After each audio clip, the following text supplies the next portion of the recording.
শ্বুটিঙলৈ যাবলৈ দৌৰাদৌৰি হৈছে খাবলৈ বান্ধিয়ে লৈছো কিবা এটা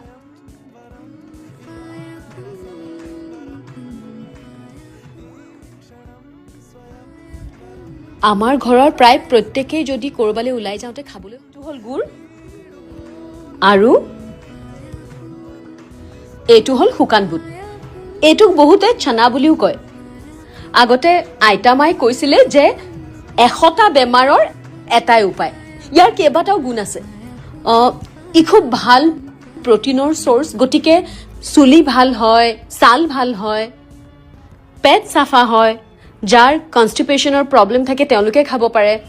আৰু যিবোৰে খেলা ধুলা কৰে সৰু লৰা ছোৱালী তেওঁলোকক বহুত এনাৰ্জি দিয়ে শক্তি দিয়ে গতিকে যিসকলে ধৰক এক্সাৰসাইজ কৰে তেওঁলোকে যদি সেই কিনা প্ৰটিনৰ পাউডাৰটো খাব নোখোজে এইটো এটা খুব ভাল সোৰ্স তেওঁলোকৰ বাবে